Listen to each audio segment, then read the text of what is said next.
Olá, na edição deste domingo você vai conferir. No Irã, aconteceu um evento um tanto quanto intrigante. Uma cidade foi surpreendida por uma chuva de peixes. E falando em peixes, uma pesquisa revelou que as escamas de tilápia podem ser transformadas em um pó que fortalece o concreto. O fenômeno El Niño provocou enormes fendas em um dos picos mais altos da Colômbia, que antes era coberto pela neve. O Agenda Cultural está começando.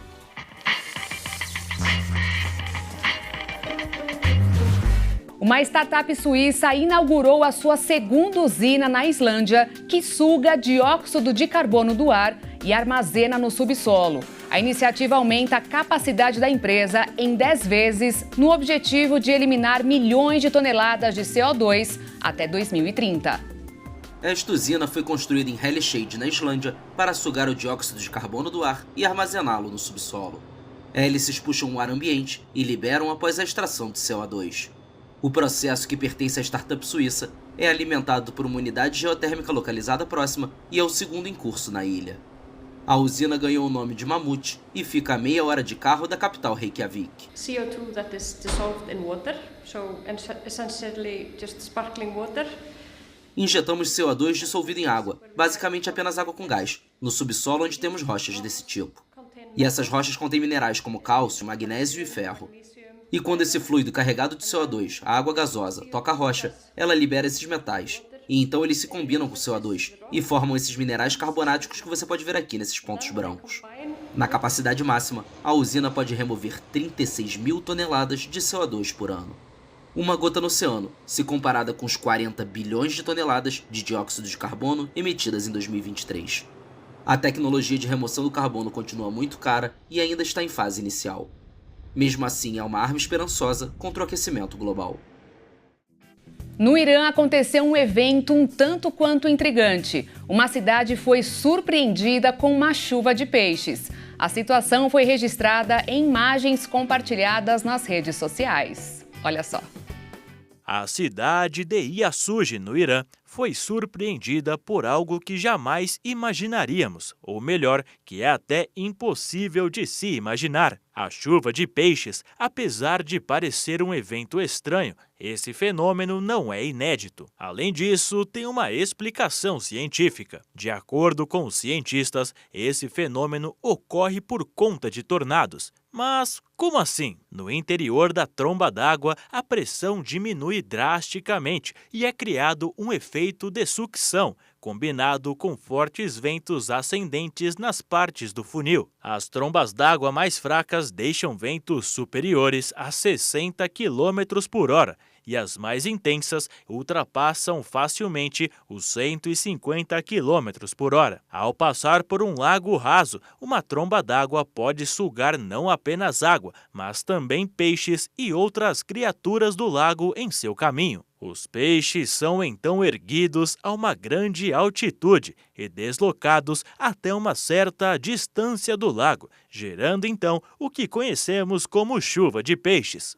As criaturas marinhas às vezes podem subir em correntes ascendentes e congelar em grandes altitudes. À medida que os tornados diminuem a sua velocidade, os peixes são lançados para fora. Além de peixes, outros eventos semelhantes de chuvas de rãs ou outras criaturas já foram documentados. Essas situações são conhecidas pelos meteorologistas como chuvas fortificadas. É preciso esclarecer que não se trata de uma chuva no sentido estrito da palavra, pois claramente os peixes não evaporam do solo e nem se condensam nas nuvens. É apenas uma forma de expressão, por eles caírem dos céus. Após essa explicação, é possível imaginar como isso acontece, mas mesmo assim é intrigante.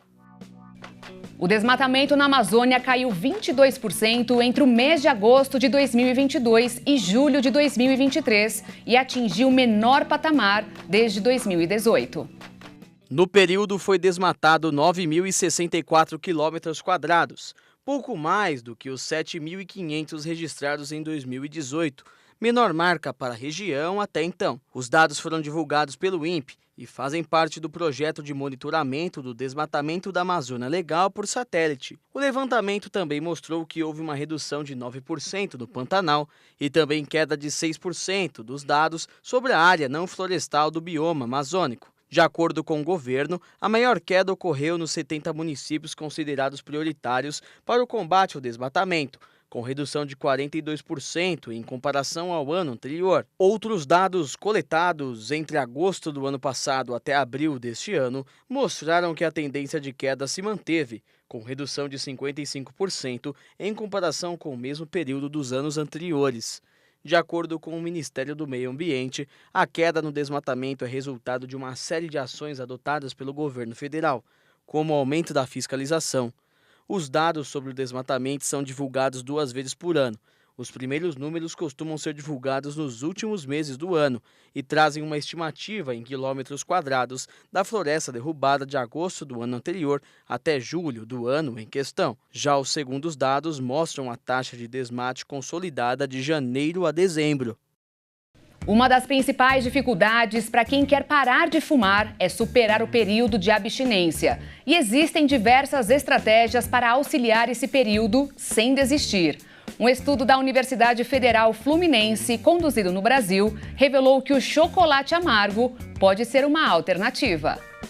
Os resultados da pesquisa indicaram que o consumo diário de uma porção de 40 gramas de chocolate amargo com 70% de cacau contribuiu para a diminuição da fissura em fumantes que estavam em tratamento.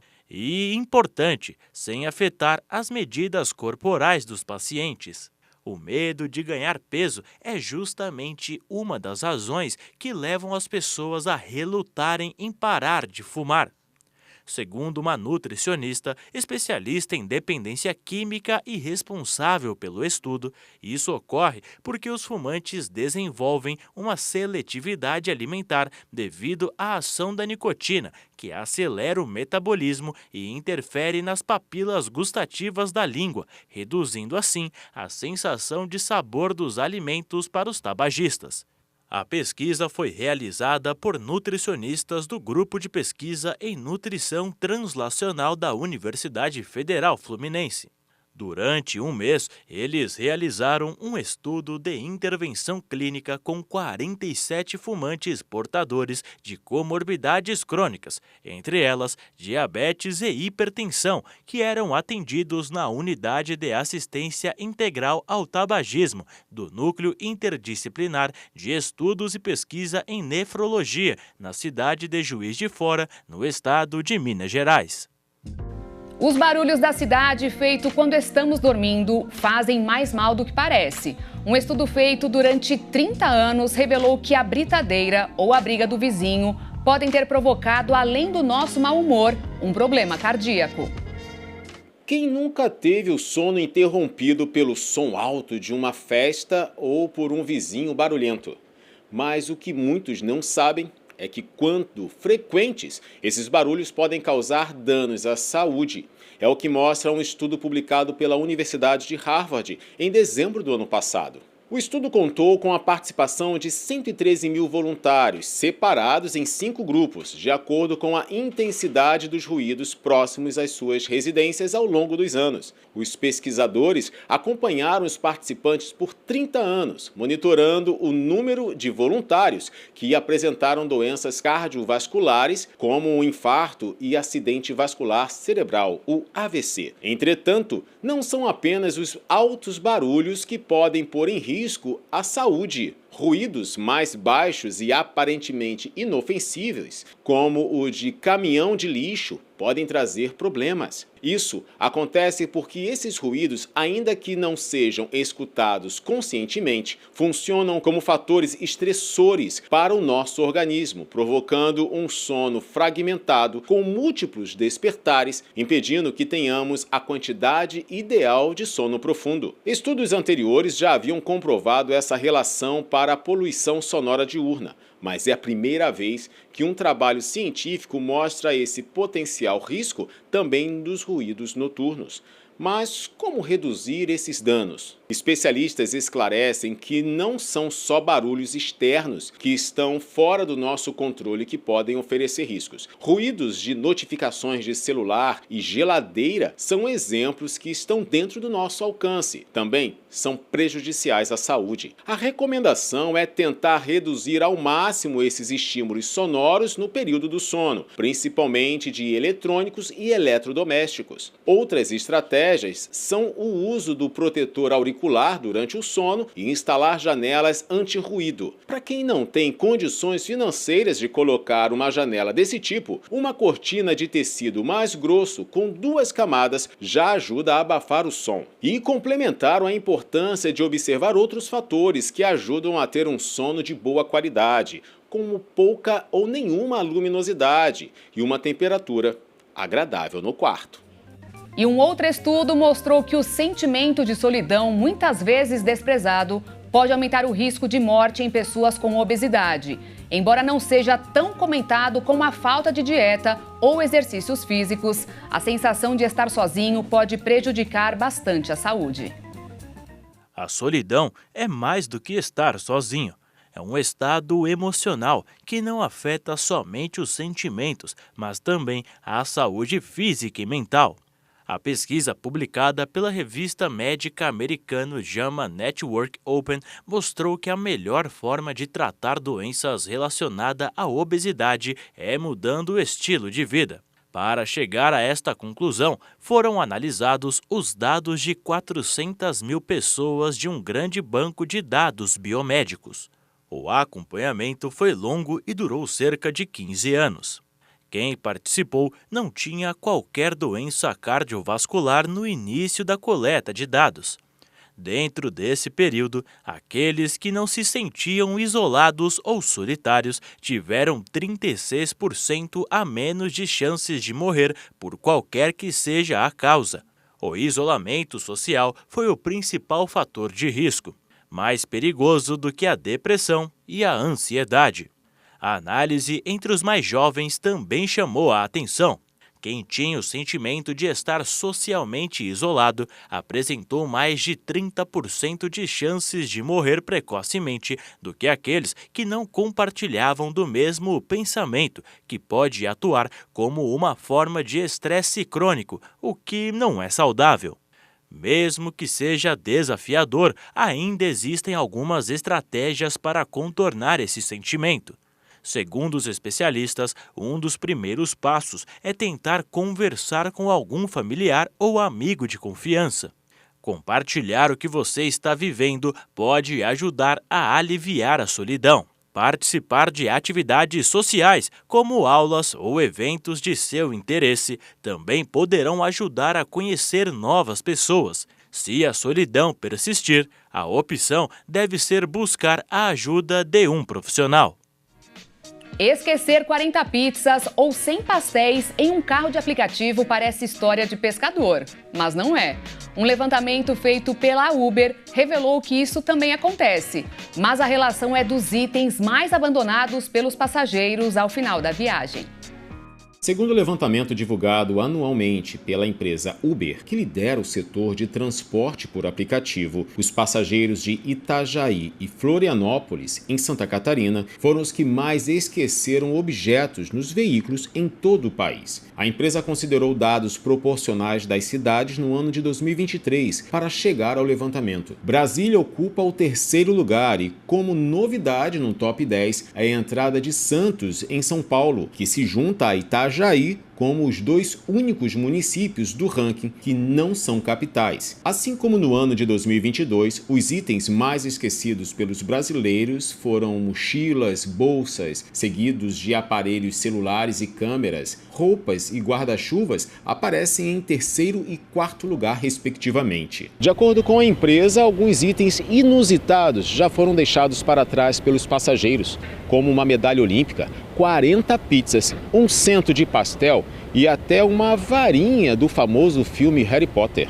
Assim como aconteceu nas análises anteriores, os esquecimentos ocorreram com mais frequência nos dias próximos às festas de final de ano. Os dias 16, 22 e 23 de dezembro do ano passado formaram o top 3 das datas do ano. E caso você tenha perdido algum item durante a viagem de aplicativo, a melhor forma é entrar em contato diretamente com o motorista por telefone. Mas se o objeto perdido for o próprio celular, o passageiro pode acessar a conta por outro dispositivo ou por um computador. Neste caso, uma taxa de devolução é cobrada, que é repassada integralmente ao motorista. Uma pesquisa revelou que as escamas de tilápia podem ser transformadas em pó que fortalece o concreto. Te conto mais daqui a pouquinho, depois do intervalo.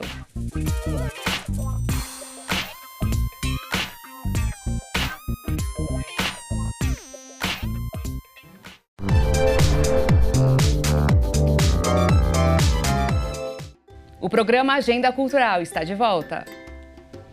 Já imaginou transformar resíduos de peixe em algo útil para a sua propriedade rural? Uma pesquisa recente revelou que as escamas de tilápia, que normalmente são descartadas, podem ser transformadas em um pó que fortalece o concreto. Isso não só ajuda a reduzir o desperdício na indústria do pescado, mas também pode criar o cimento sustentável. O Brasil é um dos principais produtores de pescado do mundo, gerando anualmente mais de 800 mil toneladas. No entanto, cerca de 70% do peso total do peixe é descartado durante o processamento. Recentemente, um estudo desenvolvido na Universidade Federal da Grande Dourados revelou uma descoberta promissora para a indústria. Nós descobrimos que através da adição do pó da escama da tilápia, nós conseguimos produzir concretos que conseguem atingir resistência maiores do que concretos que não têm essa adição. Então nós retiramos, do meio ambiente um resíduo que a indústria descarta, essas escamas não têm um aproveitamento. Nós agregamos valor então à indústria e fazemos que esse material que estava sendo descartado seja adicionado no concreto, nós trabalhamos com o concreto, e para o concreto ele tem a função de, pelas propriedades, as características adsortivas que essas escamas apresentam, consegue-se uma cura interna do material concreto melhor, mais eficaz, e com isso favorece o ganho de resistência ao longo do tempo. O processo de produção do pó da escama de peixe envolve algumas etapas. Primeiro, as escamas são coletadas. Em seguida, elas passam por tratamento, incluindo secagem e moagem. Depois disso, são realizados testes de força. Os concretos feitos com esse material mostraram resistências mecânicas maiores em comparação com os concretos sem adição. Para os teores de até 5% de adição de pó de escama de peixe, a resistência mecânica aumentou em pouco mais de 3%. A expectativa agora é de transformar esse material em produto industrial. Através de uma parceria entre a indústria do pescado e a indústria cimentícia, poderiam surgir novos materiais, a partir dessa matéria-prima que estaria sendo entregue para a indústria cimentícia, um produto novo aí no mercado, um cimento sustentável. Essa inovação de transformar sobras em algo útil vai além do campo de pesquisa. Essa mesma lógica pode ser aplicada no campo. E é aí que entra o conceito da bioeconomia circular. É como um ciclo inteligente, onde tudo que é descartável pode virar algo útil novamente. Isso significa mais oportunidades para o produtor, menos desperdício e um jeito mais sustentável de trabalhar na propriedade rural. E a bioeconomia circular ela tem a função social também, É um resíduo que você jogava fora, que às vezes traz problemas ambientais, você pode utilizar ele como um substrato para um outro tipo de indústria, ter um uso diverso, inclusive resultando até na geração de empregos. Além de serem incorporadas ao pó para o desenvolvimento de concreto sustentável, as escamas podem encontrar aplicação em uma variedade de subprodutos, incluindo o plástico. Isso se deve à presença de componentes e proteínas valiosas, como a queratina, quitina e colágeno, presentes nessas escamas. As pesquisas nessa área sugerem ainda que todo material que anteriormente seria descartado dos resíduos de pescado pode ser utilizado de forma proveitosa. A ideia é a gente ir desenvolvendo cada vez mais produtos, fragmentando mais, principalmente a escama, que ela tem potencial, tem hidroxiapatita, tem outros componentes, né? Desenvolver vários produtos e num futuro próximo, esse resíduo que hoje é custo para o produtor, virar uma nova fonte de renda, ele vender para diferentes indústrias que vão aproveitar esse material.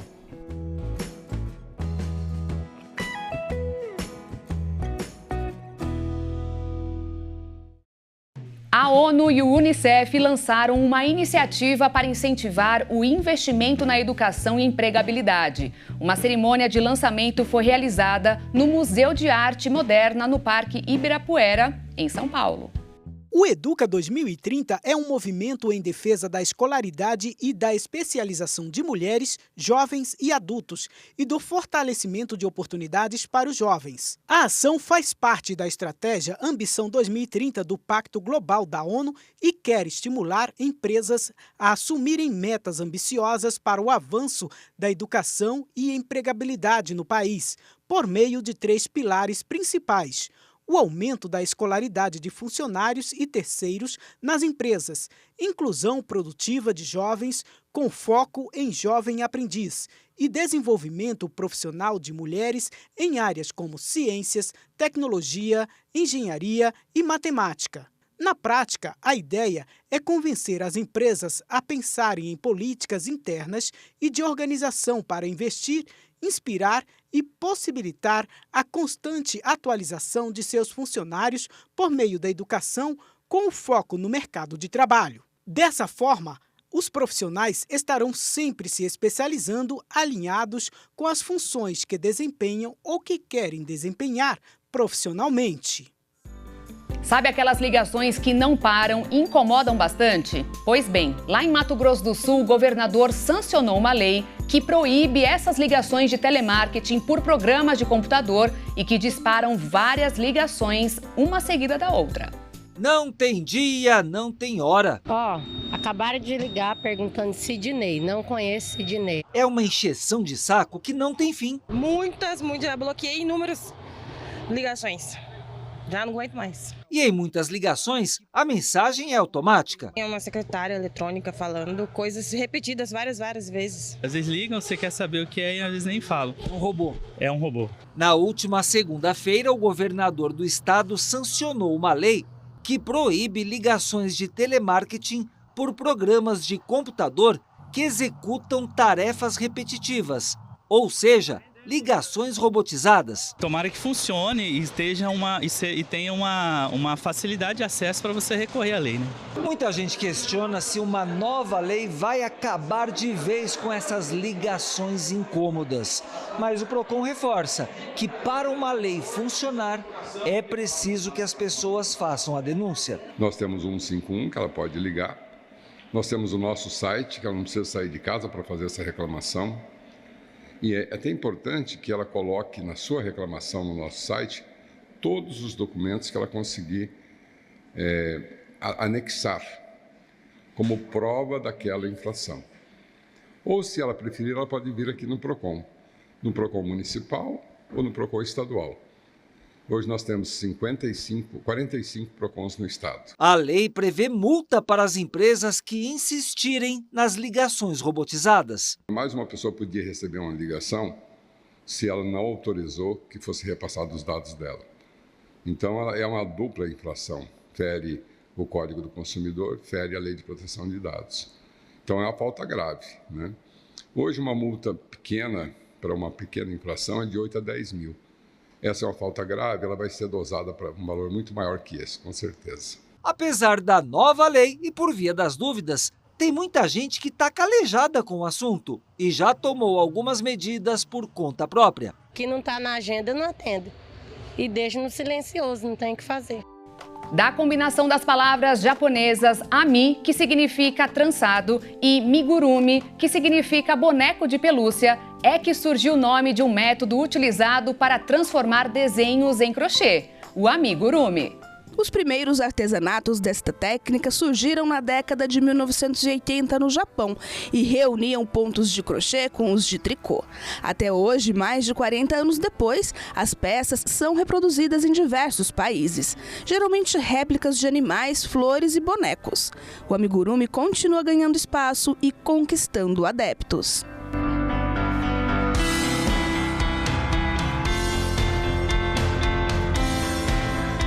Este advogado, professor universitário, teve o primeiro contato com o artesanato ainda na pandemia. Isolado e sem ter muito com o que se distrair, resolveu que aprenderia o amigurumi, mesmo sem saber nenhum ponto de crochê. No início eu comecei montando quebra-cabeças, que é um hobby que eu tenho até hoje. Porém, eu me toquei que não teria parede suficiente na casa da minha mãe para pendurar tanto quebra-cabeça. Aí eu pensei, bom, esse vai ser um hobby difícil de manter. Então minha mãe falou, por que você não faz crochê? Já que ela faz, né?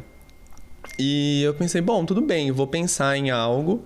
Aí veio a vontade, então, de fazer amigurumi, porque eu já conhecia o amigurumi. No começo eu fazia só Pokémon. Eu pensei, bom, vou fazer apenas Pokémon. Mas eu gosto muito de jogos, né, eletrônicos, enfim. E daí eu comecei a fazer outros personagens e daí eu não parei. Agora, com o amigurumi também é possível realizar sonhos. Basta uma agulha de crochê, linhas, criatividade e muita imaginação. São horas de dedicação, detalhes que encantam e que fazem desta técnica uma das que melhor reproduz imagens de personagens da cultura pop, de filmes, animes, entre tantos outros. Toda esta fidelidade fez com que a arte do Luiz tornasse possível a realização de um sonho. Uma mulher mandou mensagem falando assim, oi Luiz, tudo bem? Eu vi que você faz amigurumi. Eu queria saber se eu te mandasse um desenho, você faria o amigurumi desse desenho? Aí eu pensei, por que não? Quando ela me perguntou, eu imaginei que fosse algum cartoon, assim, algum desenho da TV, assim. Aí eu falei, não, claro, e qual que é o desenho? Aí ela falou, então, é que tá, é um desenho que meu filho fez. Ele tem esse robô, desenhou esse robô coelho, e ele queria muito de Natal ganhar esse robô coelho. Só que é uma criação da cabeça dele, eu não vou achar. Aí eu falei pra ela, não, então fica tranquila que é comigo mesmo que você vai achar. Aí eu falei pra ela, pode confiar. Então ela me mandou o desenho do filho dela, aí eu usei como referência pra fazer daí o meu desenho em cima do desenho dele. E criei o amigurumi a partir desse desenho. E foi muito bom, assim, porque vários amigurumis que eu faço sou eu que crio do começo ao fim, assim, muitos eu crio do zero. E quando eu crio um amigurumi, eu sempre busco também colocar algo de diferente nele. E como eu fiz para uma criança, eu pensei assim, precisa ser o mais brincável possível. Para algumas pessoas, o trabalho manual é terapia. Para outras, além do entretenimento, é também uma fonte de renda.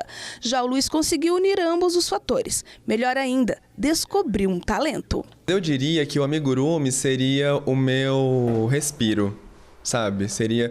Porque no meu trabalho no direito é voltado para migrações e refúgio. Então, diariamente eu tenho contato com histórias, muitas vezes são histórias muito tristes, muito pesadas, são situações que a gente às vezes nem imagina que acontecem. E aí, então, quando eu chego em casa e respiro, e pego minha linha e agulha e vou criar algo da minha cabeça, ou vou reproduzir alguma receita de algum outro artesão ou artesã, aí é um respiro. O amigurumi eu diria que é um respiro, assim. Que ao mesmo tempo que eu posso, como eu trabalho no direito, ajudar a vida de outras pessoas, né? Mas o amigurumi eu diria que eu consigo também me ajudar. Porque ele é minha forma de distração mesmo e, enfim, respirar. O Brasil é campeão mundial em golpes contra pessoas físicas. Ao contrário de cybercriminosos de países ricos que miram fraudes milionárias contra grandes empresas, os daqui preferem esquemas simples e reprodutíveis em larga escala, como mensagens falsas, redes sociais e vírus. Levantamentos de diversas empresas de segurança digital mostraram que o número de ocorrências de estelionato na internet disparou após o isolamento social em decorrência da pandemia da Covid e nunca mais voltou aos patamares anteriores. São diversos tipos de crimes, mas existem 5 em específico que são os mais comuns: falsa central telefônica ou spoofing, que são tentativas de golpes a partir de ligações telefônicas em que o identificador de chamadas mostra o número oficial da empresa. Outro tipo é o golpe da mão fantasma. Os vírus mais detectados em smartphones brasileiros têm a função de acesso remoto em que os cybercriminosos escurecem a tela do aparelho e usam aplicativos bancários em segundo plano para vasculhar senhas e informações pessoais para depois fazer operações bancárias. Roubo de identidade no Instagram com inteligência artificial. Estelionatários, depois de invadir contas em redes sociais,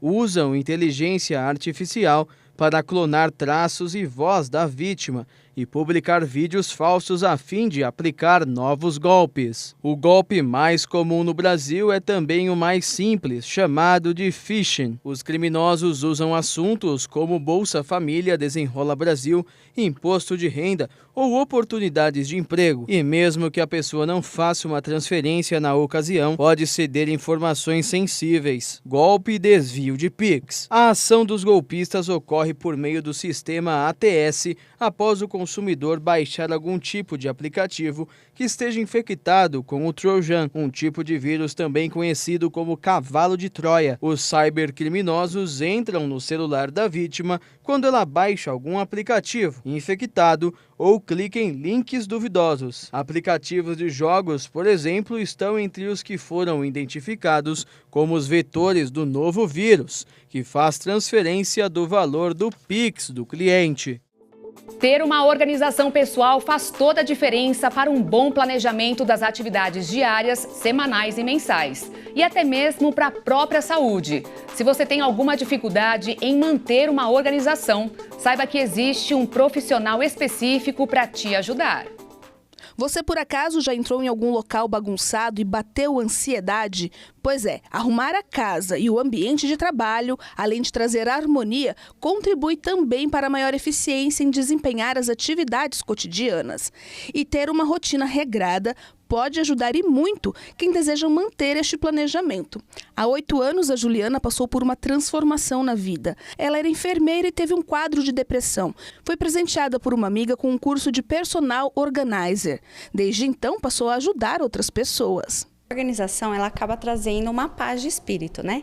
E quando a coisa está bagunçada, a nossa vida também está bagunçada. Então, também vamos estar perdendo tempo, né? E nesse mundo que a gente está hoje em dia, as pessoas andam muito estressadas, né? E acabam querendo descontar em compras. Compras, o acúmulo. A tradução literal de personal organizer é organizador pessoal. Nada mais é do que um profissional que ensina as pessoas a se organizarem. Em casa, um dos cômodos mais difíceis de se manter alinhados, de acordo com a Juliana, é o quarto, principalmente as gavetas de roupas. Mas para tudo tem uma solução e ela dá a dica. Tem dia que você não consegue manter exatamente organizado. O que você faz? No outro dia, ao acordar, você pega uma cesta e vai pegando as coisas que estão fora do lugar e coloca ali naquela cesta. Eu aprendi assim, a cesta da Pandora. E, não tenho tempo hoje. Beleza, mas amanhã a primeira tarefa do dia vai ser colocar as coisas no lugar. Por quê? A casa também tem que ter vida. E ninguém é um robô. Tira, põe. Não, a gente tem que aproveitar a vida. Porque a organização não é para você ser escrava.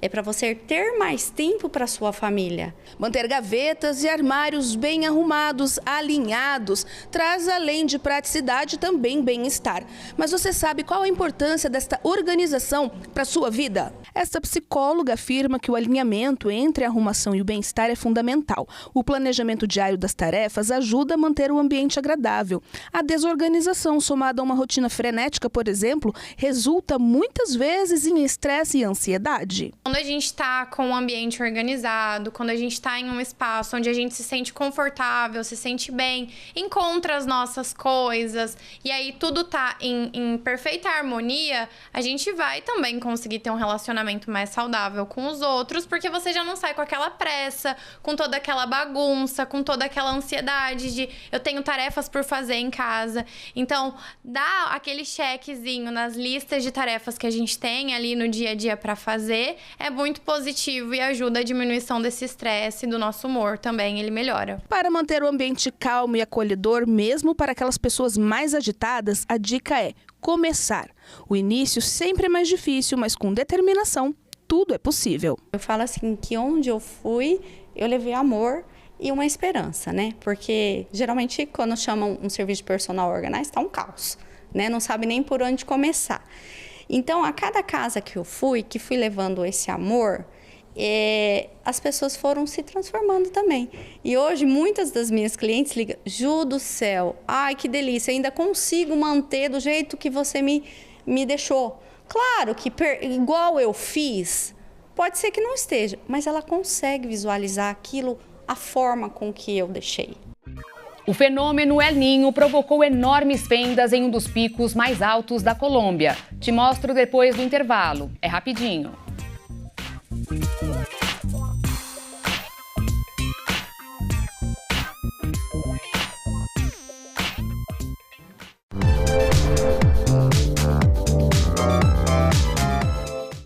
Estamos de volta.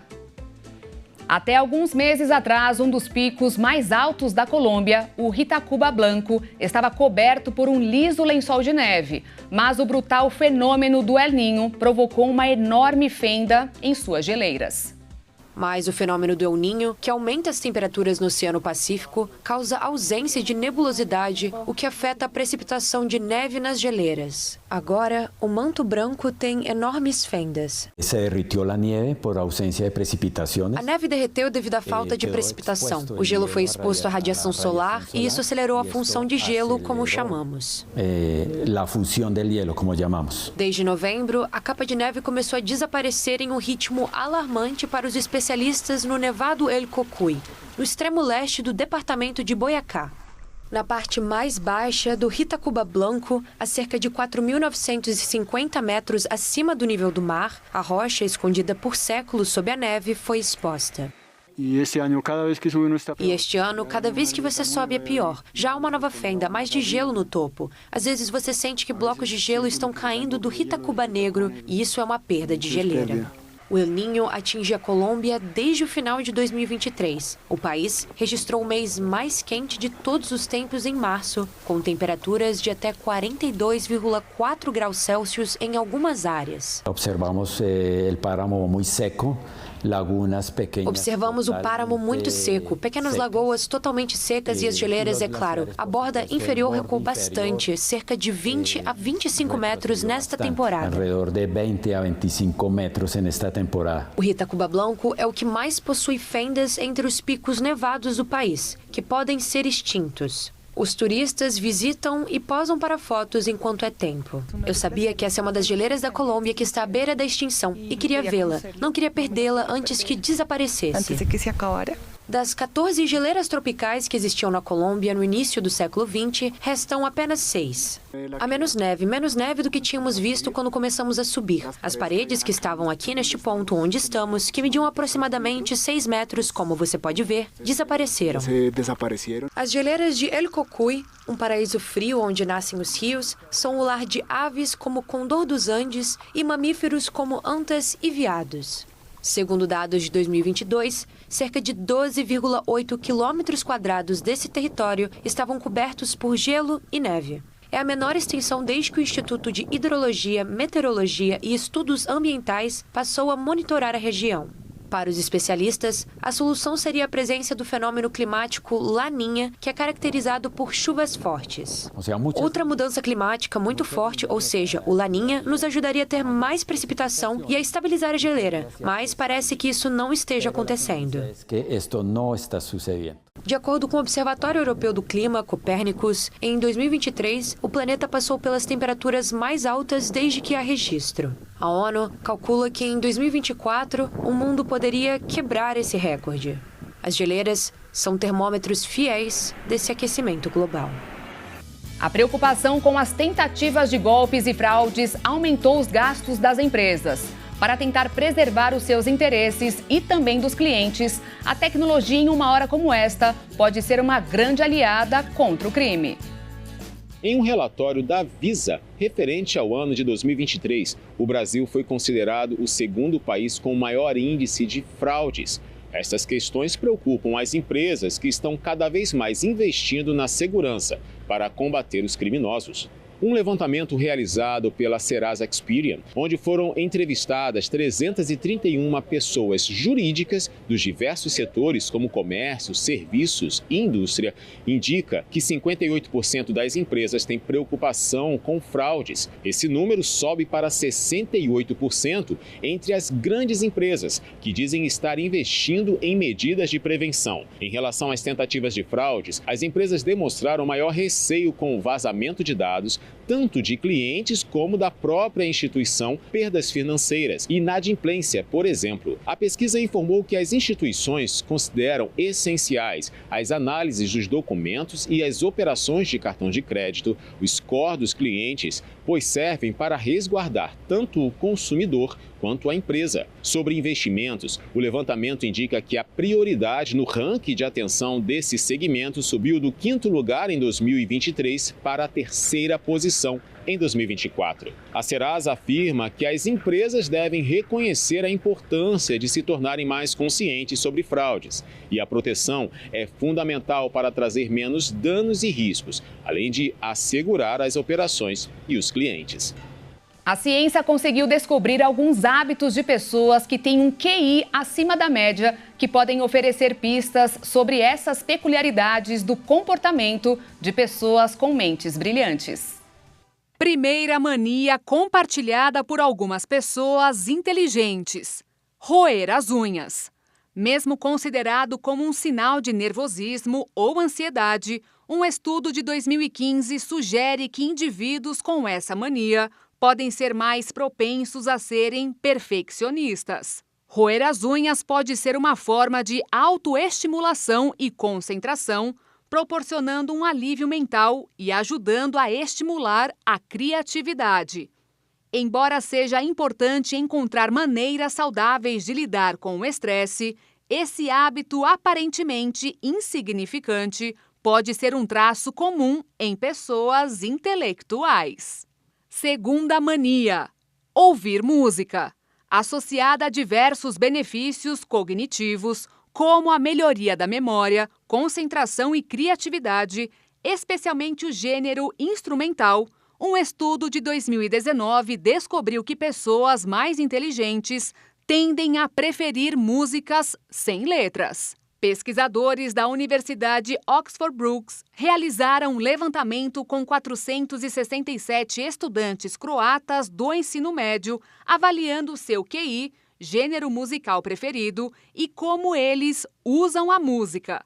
O resultado mostrou que os alunos com maior pontuação de inteligência tinham uma inclinação para gêneros musicais instrumentais, como big band, música clássica e eletrônica ambiente. Além disso, aqueles que ouviam música de forma mais cognitiva, ou seja, apreciando a composição e técnica, também preferiam música instrumental. No entanto, os pesquisadores enfatizam que essa habilidade é apenas um fator entre muitos que influenciam as preferências musicais. Outros aspectos, como traços de personalidade, gênero, idade, nível educacional e renda familiar, também desempenham um papel importante. E a terceira e última mania: falar sozinho. Pode parecer estranho, mas na verdade isso pode ser um sinal de habilidades de pensamento, memória e percepção mais avançadas. Isso é o que afirma um estudo realizado pelas universidades de Wisconsin e Pensilvânia. A pesquisa de 2012 mostrou que quando os participantes foram instruídos a lembrar e encontrar objetos, eles tiveram mais sucesso ao vocalizar em voz alta os nomes desses objetos, o que significa que, ao falar os nomes em voz alta, as propriedades visuais relacionadas a esses objetos em nosso cérebro são ativadas, o que nos ajuda a encontrá-los mais facilmente. Desse modo, a linguagem não é apenas uma forma de comunicação, mas também pode melhorar nossa percepção e pensamento. E você, tem algumas dessas manias? Com tantos casos de gripe surgindo a todo instante, é importante manter a prevenção. E uma dessas formas é a higienização correta das mãos. Existem muitas surpresas nessas partes do corpo.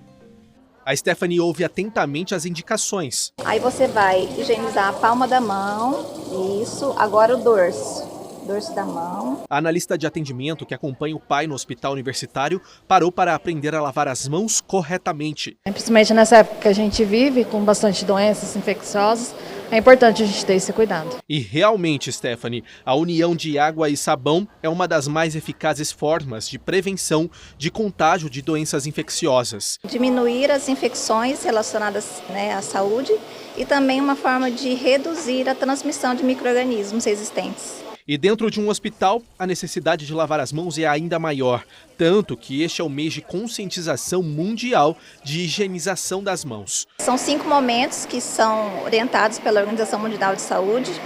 Eles são preconizados em todas as unidades, A gente tem a água, o sabão ou o álcool gel antes de tocar no paciente, depois de tocar no paciente, antes de fazer procedimento asséptico, quando você toca nas coisas do paciente, vai molhar a mão. E eu vou pegar o sabão, higienizar a palma da mão, certo? O dorso da mão, a gente está tentando cobrir todas as regiões da mão quando a gente faz todos esses movimentos. A gente sabe que são muitos movimentos, Aqui eu estou lavando entre os dedos, a ponta dos dedos. Lembrando que essa região aqui, geralmente a gente esquece. Então, lavei o polegar, movimento circular, pontinha de unha, repassando, E por último, o polegar. E na hora de enxaguar, é sempre importante eu começar da ponta do dedo, para os punhos. E aí eu vou secar a minha mão da ponta dos dedos para o punho também. Então eu pego o papel, ou a toalha no caso, e vou secar, não no movimento de vai e vem, eu vou secar da ponta do dedo para os punhos. Quando não tem uma torneira de acionamento automático, eu vou usar o papel para fechar a torneira. Isso tudo evita muitos contágios. Isso. Na unidade hospitalar, essa técnica ela deve ser feita de 40 a 60 segundos, Quando a gente higieniza com álcool, de 20 a 30 segundos. Numa situação de socorro, você saberia aplicar alguma técnica e ajudar a salvar uma vida? Nesta reportagem que você vai ver agora, tem dicas sobre primeiros socorros. Olá, sou médica do SAMU, a pessoa está engasgada? O vizinho da minha filha aqui, eu acho que ele infartou ou engasgou com carne. Engasgou com carne. Ele está engasgado ainda? Não, ele está roxo já, pelo jeito ele faleceu. Coloca o telefone dos avós, eu vou te ajudar a gente fazer massagem cardíaca nele até a ambulância chegar. Este é apenas um dos vários atendimentos que o SAMU realiza pelo 192 para socorrer vítimas de engasgos. Da central de atendimento, os médicos repassam as principais orientações. Afinal, cada minuto é essencial no tempo de socorro. No início deste mês, o caso do pecuarista Ricardo Lagos Jaer, de 30 anos, ganhou repercussão em Campo Grande. Durante uma festa, ele teria se engasgado enquanto comia um pedaço de carne. O incidente provocou asfixia e ele não resistiu. O fato despertou alerta para a necessidade dos primeiros socorros. Todas as pessoas estão susceptíveis ao engasgo. Pode ser adulto, criança, adulto jovem, idoso. Algumas dessas pessoas têm uma vulnerabilidade maior. Por exemplo, criança, criança pequena, abaixo de 2 anos de idade. Os adultos idosos né? E aquelas pessoas que têm algum tipo de sequela motora, alguma doença crônica, degenerativa, que tem alguma dificuldade maior para deglutição e para mastigação. De acordo com informações da Secretaria Municipal de Saúde, outubro e novembro somaram 15 chamados do Serviço de Atendimento Móvel de Urgência, só desse tipo de ocorrência. E as atenções precisam ser redobradas com as pessoas mais vulneráveis. Tem 2 tipos de engasgo. Um engasgo simples, né, que a gente fala de um engasgo parcial, que algum objeto pequeno, uma saliva, secreção, alguma coisa foi para o buraco errado, que é o buraco da traqueia. Para essa pessoa a gente tem que estimular ela a tossir, até pode dar um tapinha nas costas, mas o que adianta mesmo é estimular ela a tossir. O engasgo grave, a pessoa vai ter um objeto que trancou a passagem do ar na traqueia dela. Então, quando ela foi deglutir a comida tem 2 caminhos para ir. Ela só pode ir para um caminho, que é o caminho do esôfago. É o buraco que vai levar para o esôfago. Se for para o buraco que vai para a traqueia, tampa a traqueia e a pessoa não respira mais. Então, isso chama engasgo grave ou engasgo total. Nessa situação, a pessoa fica sem respirar imediatamente, não consegue falar, porque o som não passa nas cordas vocais, e a pessoa fica roxinha, cianótica, que a gente chama.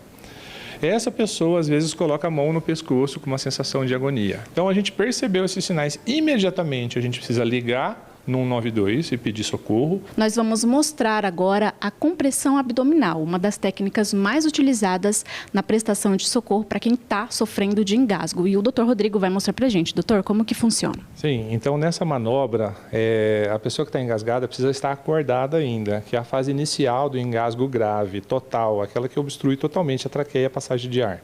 Então você se posiciona atrás da pessoa, abraça ela, colocando a sua mão direita fechada em punho, bem na boca do estômago, acima do umbigo e embaixo da onde termina o osso da costela e do externo.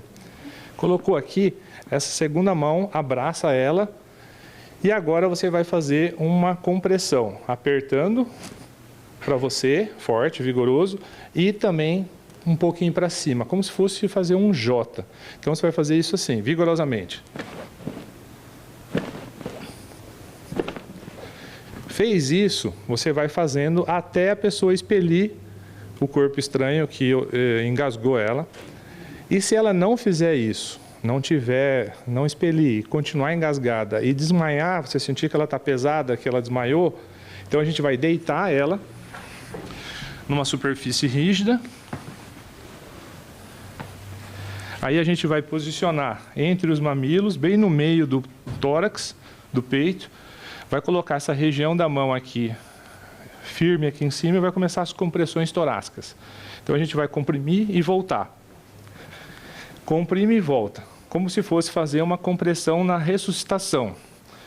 Você faz isso e se você estiver sozinho, seu telefone tem que estar no Viva Voz para você continuar passando as informações para o SAMU e recebendo as orientações, porque a equipe é treinada para te dar as informações adequadas para você continuar esse socorro, esse primeiro socorro na situação até chegar a ambulância e a equipe suporte avançado.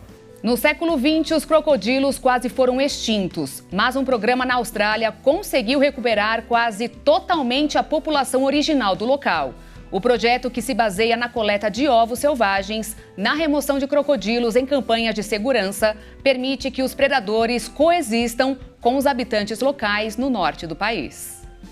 No extremo norte da Austrália, os crocodilos de água salgada têm um lar e os esforços para conservar os répteis dão resultados. Em um parque perto de Darwin, uma guardiã dos animais ajuda os turistas a se aproximarem das criaturas.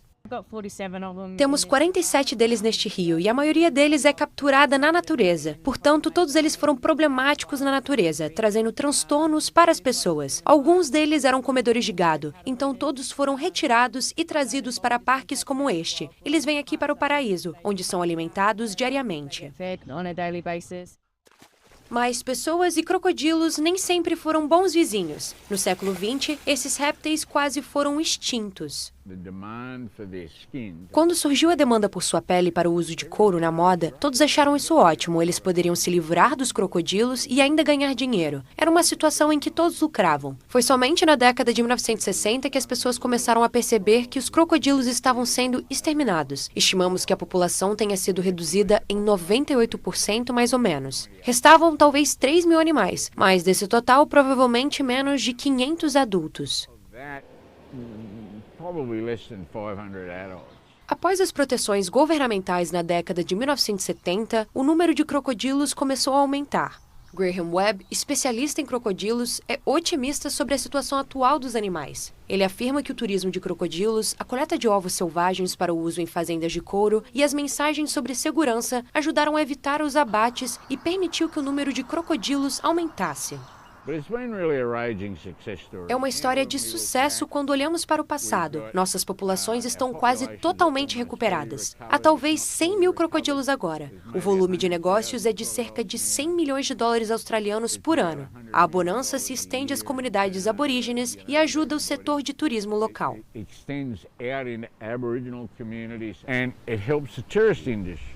Apesar das populações de crocodilos terem retornado aos níveis originais, o sucesso não deixou de criar desafios para a região, que agora tem que minimizar os riscos de ataque dos animais e manter a preservação de seus habitats.